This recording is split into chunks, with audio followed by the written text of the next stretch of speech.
40,000 years ago, Europe was a continent of ice, wind, and shadowed forests.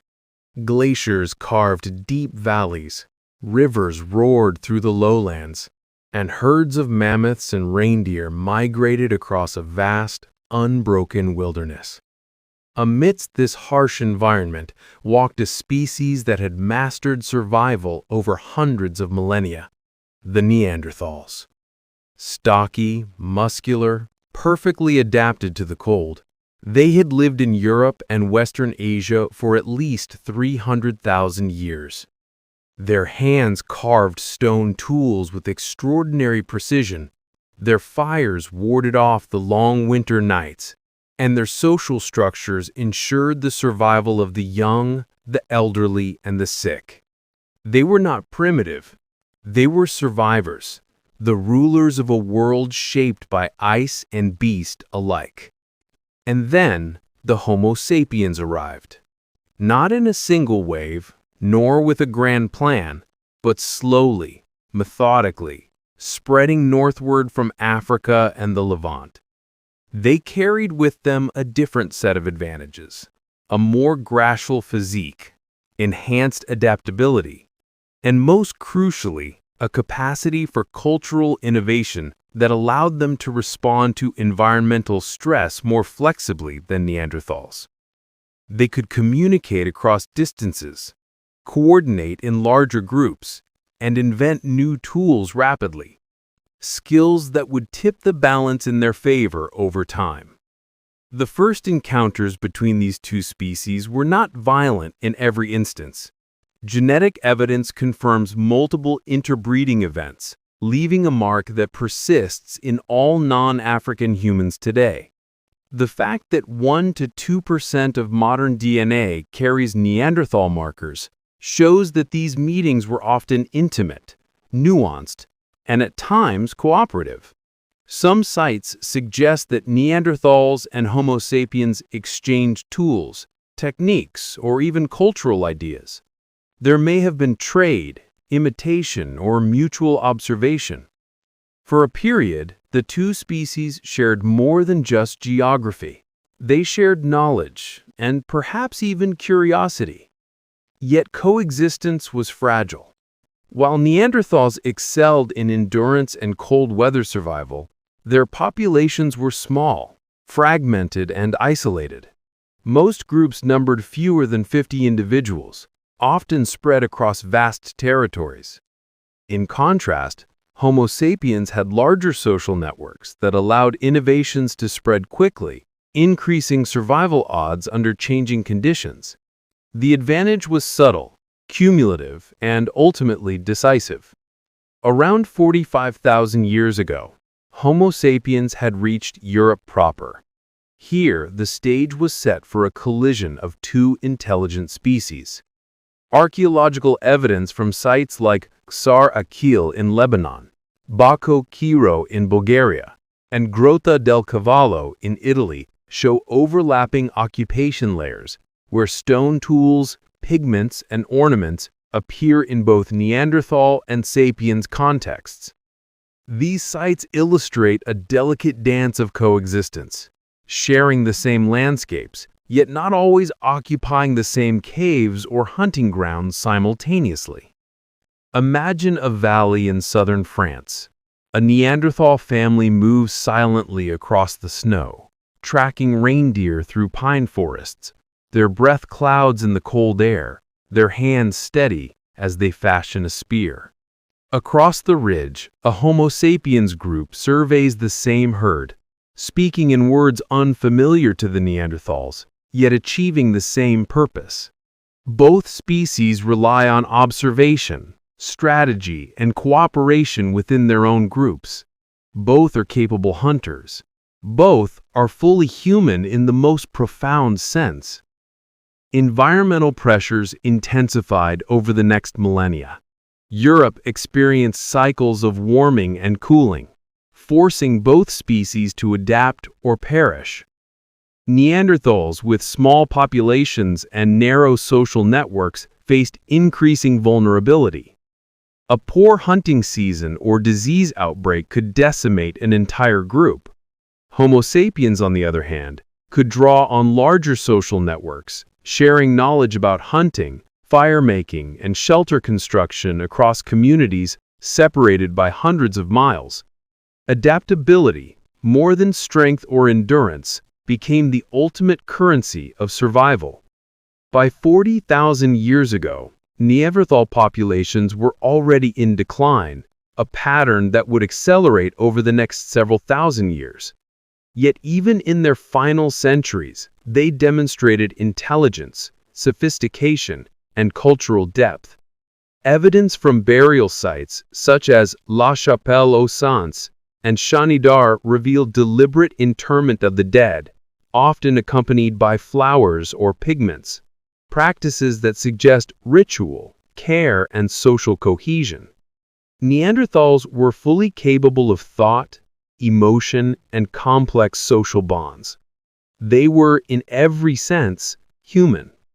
This period of overlap also shows early signs of competition. While interbreeding and cultural exchange occurred, the presence of two intelligent species in the same territory inevitably led to conflict over hunting grounds, shelter, and resources. Archaeological layers reveal trauma on bones, embedded arrow tips, and signs of violent encounters, evidence that survival was not merely a matter of endurance, but of rivalry. This is a silent, subtle war, unfolding over decades, yet leaving a lasting imprint on both species' genetic and cultural legacy. By reconstructing these landscapes, we see that the Neanderthals' strength, their endurance, their muscle, their cold adaptation, was also their vulnerability. Their ability to innovate slowly meant that they could not match the rapid technological evolution of Homo sapiens. Their isolation reduced genetic diversity, making them susceptible to disease and environmental stress. And while they had mastered Europe for hundreds of millennia, a species arriving from the south, flexible and numerous, was changing the rules of the game. This is the beginning of the end, but it is not sudden. The fall of the Neanderthals was gradual, a slow erosion of territory, population, and influence. As Homo sapiens spread north and west, Neanderthals retreated to isolated refuges, their numbers dwindling, their culture contracting. Sites in southern Spain, the Caucasus, and isolated Italian valleys represent some of the last footholds of a species that once dominated a continent. Their legacy, however, was not erased entirely. Through interbreeding, they became part of the genetic foundation of modern humans. In their decline, they left a silent mark that survives to this day. As Homo sapiens advanced across Europe, the Neanderthals' world began to shrink. Valleys once teeming with game grew silent. Seasonal patterns shifted unpredictably. The steady rhythm of survival that had governed Neanderthal life for hundreds of millennia now faltered under the pressure of a new competitor. The cold, the ice, the megafauna, these were no longer the primary threats. Instead, the challenge came from a species that was similar yet profoundly different: Homo sapiens. The archaeological record reveals a fascinating duality. On one hand, Neanderthals were learning from sapiens. In sites such as Grotte de Rennes in France, researchers have uncovered bone tools, beads, and ornaments that appear to be influenced by sapiens' culture. Pigments, previously rare in Neanderthal sites, suddenly appear alongside traditional Mousterian tools. The Neanderthals were not static. They were capable of innovation and symbolic thought. Yet these advances came too late, too slowly, to counter the broader pressures they faced. Homo sapiens' adaptability was decisive. Their toolkits changed rapidly, introducing long-range weapons, refined hunting strategies, and clothing suited to harsh climates. Their social networks enabled them to share innovations across vast distances. A technique learned in one valley could appear hundreds of miles away in decades, giving them an evolutionary advantage that Neanderthals could not match. Even when Neanderthals adopted similar tools or behaviors, they did so in a delayed and localized manner. By then, sapiens had already claimed critical territories, occupied prime hunting grounds, and expanded their demographic advantage. This demographic factor cannot be overstated. Small, fragmented Neanderthal groups could rarely recover from the loss of a few key individuals, while sapiens' larger populations could absorb setbacks with resilience. Population modeling suggests that as Homo sapiens numbers increased, the Neanderthals' genetic diversity fell. Isolated groups experienced inbreeding and bottlenecks, further weakening their capacity to adapt. What was once a robust species became increasingly fragile, constrained by numbers, geography, and chance. Environmental stress amplified these vulnerabilities. Between 40,000 and 37,000 years ago, Europe experienced rapid climatic oscillations, intense cold snaps interspersed with brief warming periods. Forests retreated, tundra expanded, and the migration patterns of prey shifted unpredictably. Neanderthal survival strategies, finely tuned for stable environments, were less effective under these conditions. Groups that had once relied on consistent hunting grounds now faced scarcity. Children grew up with limited food, elders could no longer be reliably cared for, social cohesion faltered under repeated environmental shocks. The archaeological evidence shows this struggle in stark detail. Sites like Vindigya in Croatia and Mesmaiskaya in the Caucasus reveal layers of occupation that thin over time, punctuated by long periods of apparent absence. Hearths grow smaller, tools more sporadic, and symbolic artifacts, once a marker of complex culture, diminish in frequency. This is not the pattern of extinction caused by catastrophe alone. It is the pattern of a species under relentless cumulative pressure.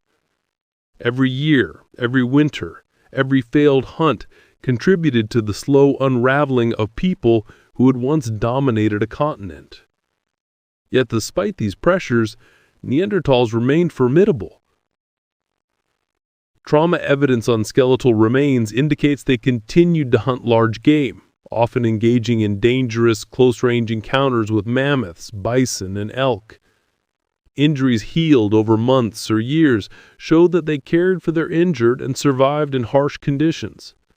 Their physical strength, endurance, and knowledge of the land allowed them to persist where lesser adapted species would have vanished long before. Survival in this period was not simply about numbers, it was a testament to their resilience and ingenuity. Conflict with Homo sapiens, however, became increasingly unavoidable.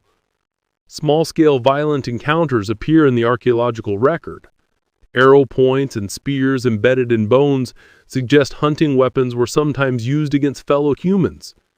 These were not mass battles, but repeated clashes over territory, prey, and survival. Homo sapiens' innovations in long-range weaponry and group coordination gave them a subtle but significant advantage. Even the slightest edge, multiplied over decades and generations, shifted the balance irreversibly. The Neanderthals' final refuges were geographically constrained. Southern Iberia, the south coast of France, and isolated valleys in the Caucasus became their last strongholds. In these regions, they adapted to dwindling resources as best they could. Hearths show controlled use of fire, caves exhibit structured living spaces, and pigments hint at lingering symbolic behavior. Yet all evidence indicates that populations were low, dispersed, and vulnerable. Isolation reduced opportunities for cultural exchange and genetic diversity, accelerating the decline. Some evidence suggests that disease may have contributed to their disappearance. Pathogens carried by Homo sapiens could have been lethal to Neanderthals, who had no prior immunity. While direct proof is scarce, genetic modeling and parallels with modern population collapses indicate that even small-scale epidemics could devastate tiny, isolated populations. This silent killer may have acted alongside environmental stress, demographic fragility, and competition to drive the species toward extinction. In these last centuries, Neanderthal life was increasingly precarious. Each generation witnessed shrinking territory, fewer available mates, and diminished hunting success. Cultural knowledge, passed carefully for tens of thousands of years, may have eroded as elders and experts perished without successors. Yet traces of their intelligence and culture persisted to the very end. In Gorham's Cave, Gibraltar, the final known Neanderthal occupation left behind carved geometric patterns, proof that symbolic thought endured even as the species' survival faltered. Their disappearance was gradual, uneven, and multifaceted. It was not a story of dramatic annihilation, nor of sudden catastrophe. It was the quiet collapse of populations unable to withstand the combined pressures of competition, environmental change, and disease. Homo sapiens did not conquer by force alone. They succeeded because of flexibility, adaptability, and demographic advantage. Neanderthals, masters of the Ice Age, could not match this new dynamic. Yet the Neanderthals were not entirely erased. Genetic evidence shows that modern humans carry fragments of their DNA. These segments influence immune response, skin adaptation, metabolism, and even neurological traits. In this sense, the Neanderthals were not lost, they were absorbed. Their legacy persists in every non-African human alive today, a hidden echo of a species that once roamed Europe with strength, intelligence, and culture. To understand this period, one must imagine the landscapes they inhabited. Winter winds whip across frozen valleys. Caves provide temporary shelter. Fires crackle in the darkness as hunters return from the plains, dragging prey that feeds an entire family. Across the ridge, Homo sapiens track the same game, their coordinated hunting strategies pushing Neanderthals from traditional hunting grounds. Snow covers footprints, erasing trails, but the struggle continues silently. Generations overlap, interbreed, and retreat. The tension between the species is palpable, yet invisible, recorded only in stones, bones, and the traces of ancient fires. It is in this slow, grinding pressure that the Neanderthals' final chapters unfold. They are survivors in extremis, still capable of cunning, still skilled in the ways of their harsh world, but increasingly outmatched by a species that moves faster, communicates farther, and adapts more swiftly. The story is not one of heroic last stands, but of persistent, quiet endurance against mounting odds. It is a testament to their resilience and to the subtle forces that govern evolution, survival, and human history. And as we approach the final centuries, the narrative becomes increasingly somber. Sites show thinning occupation layers. Tools simplify. Symbolic objects become rare. Social cohesion erodes as population density declines. Each death carries greater weight. Each birth is a fragile hope. The species is dwindling, yet it maintains a dignity and complexity that only archaeologists and geneticists can reconstruct. These final Neanderthals are at once vulnerable and remarkable, living at the edge of existence, aware only of the challenges immediate to their survival, yet shaping the world that would ultimately be inherited by Homo sapiens. By 39,000 years ago, the Neanderthals were confined to a handful of isolated refuges. Their once vast territories across Europe had shrunk to scattered pockets of survival. The rugged cliffs of Gibraltar, the secluded valleys of southern Spain, and remote caves in the Caucasus. Even in these refuges, their numbers were dangerously low. Genetic studies indicate that populations may have been in the hundreds, a precarious existence where every individual carried the weight of the species' survival. Small groups meant fewer reproductive opportunities, increasing the effects of inbreeding and reducing resilience to environmental challenges. Yet despite their fragility, the Neanderthals did not vanish quietly. Archaeological evidence demonstrates persistence, ingenuity, and a profound awareness of their environment. Gorham's Cave in Gibraltar offers one of the final glimpses into their world. Here, Neanderthals created intricate carvings in the rock, deliberate geometric patterns whose meanings remain a mystery. These etchings are a silent testimony. Even in their twilight, they maintained culture, symbolism, and awareness of identity.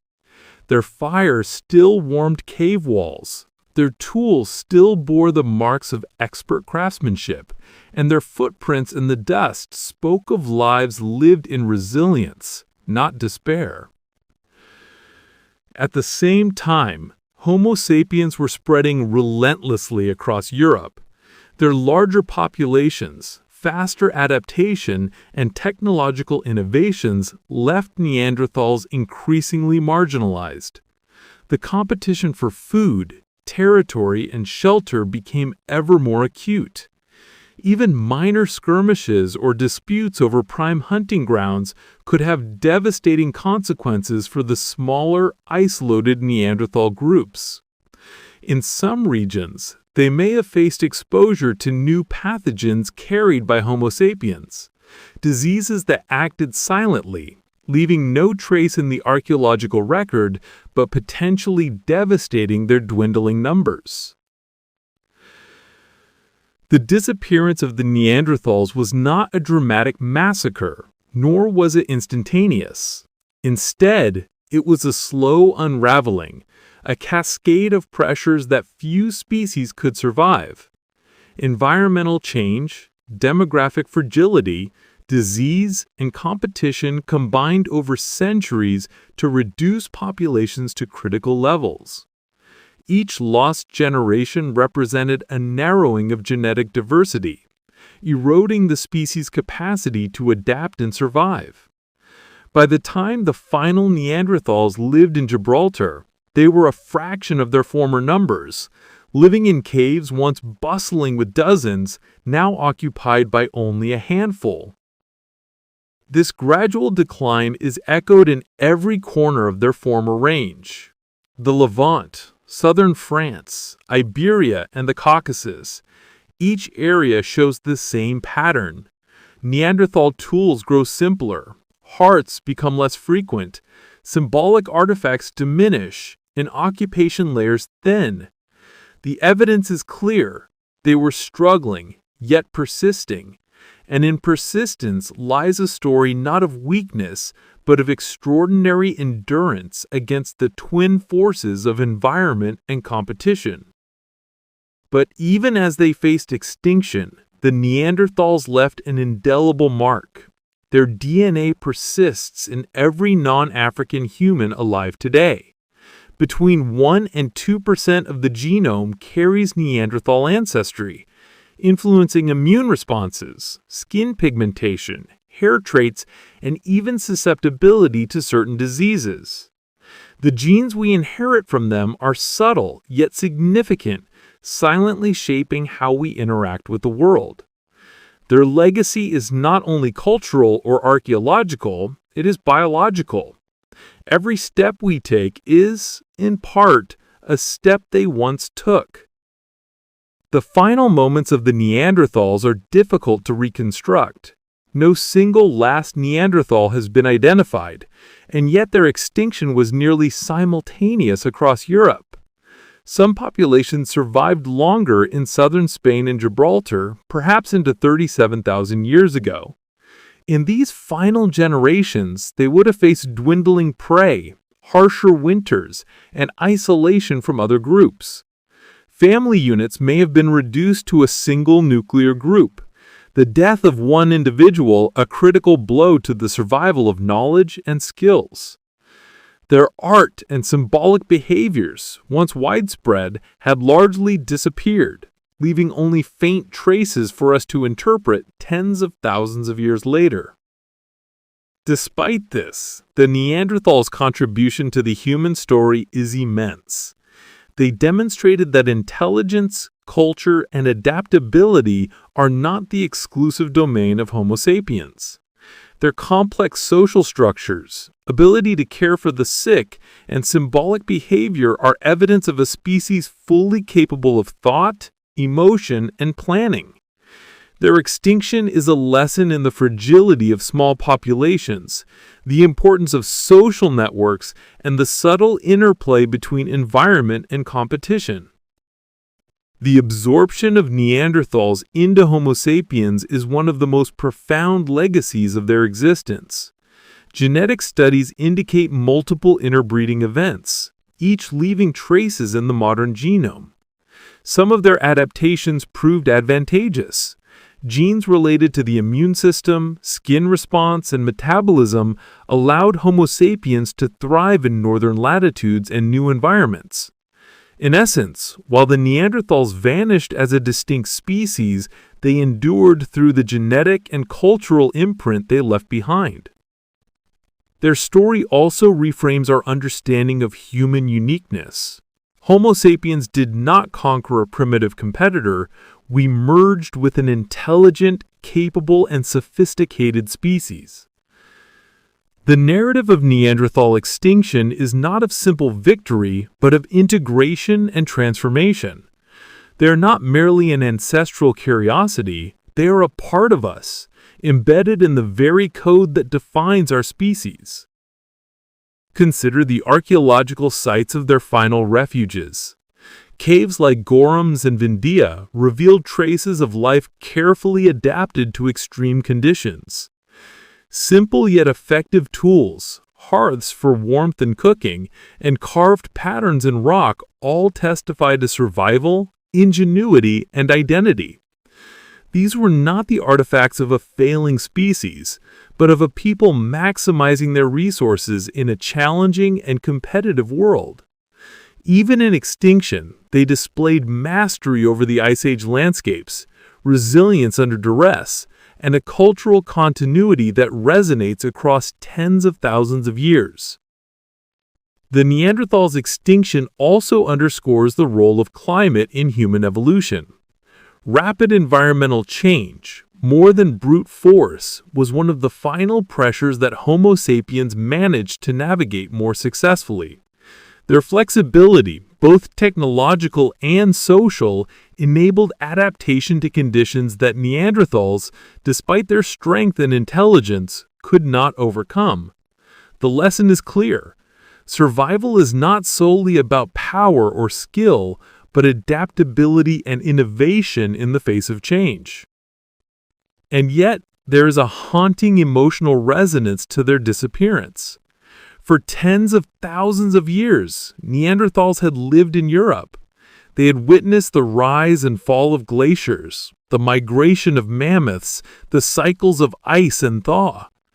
Their lives were intertwined with the rhythms of the land, with the pulse of seasons and the movement of animals. And then, over a few thousand years, their presence faded from the continent. Caves fell silent, hearths went cold. The land once shared with them became ours alone. But we carry their story in our bones, our DNA, and in the faint traces of culture that survived. They remind us that human history is not a story of singular triumph, but of entangled species, of coexistence, competition, and integration. The Neanderthals' legacy challenges the narrative of human exceptionalism, showing that intelligence, culture, and emotion are not exclusive to one branch of the family tree. They expand the definition of what it means to be human. In this sense, the Neanderthals never truly vanished. They live on in our biology, in our immune systems, and in subtle traits passed down across generations. They live on in the traces of art and ritual that they left behind, in patterns that whisper of awareness, of care, and of life fully lived in a harsh, unrelenting world. Their disappearance is a reminder that extinction is rarely sudden or absolute. It is often a slow transformation, a merging, and a reconfiguration of what survives. The story of the last shared homeland of Neanderthals and Homo sapiens is therefore a story of both endings and continuity. It is a story of two species, intimately connected by geography, time, and genetics, whose fates intersected in profound ways. It is a story of survival, adaptation, and loss, where triumph and extinction are inseparable threads in the tapestry of human history. And when we consider the frozen valleys, the caves echoing with fires long extinguished, and the etched patterns carved into stone, we understand. The Neanderthals' fall was not the erasure of a species, but the continuation of life through transformation. They disappeared as a distinct species, yet their essence, biological, cultural, and symbolic, became woven into the story of us. In the end, the Neanderthal story teaches a lesson beyond survival. It is about the resilience of life, the fragility of small populations, and the intertwined destinies of all human species. They were our cousins, our neighbors, and ultimately our genetic ancestors. Their world faded, but their presence remains, subtle yet undeniable, in every human who walks the earth today. The Neanderthals fell, yes, but their story endures. They persist in our DNA, in the echoes of caves, and in the memory of a shared homeland. Their final chapter is not merely of extinction, but of legacy, continuity, and the profound truth that in every human, part of them still lives. And so we are left with the enduring image of the Neanderthals, strong, intelligent, capable, and yet vulnerable to forces beyond their control. They remind us that survival is never guaranteed, that adaptation is crucial, and that the story of humanity is never the story of one species alone. Their memory, embedded in our very being, is a testament to resilience, endurance, and the quiet, often unseen ways in which life persists.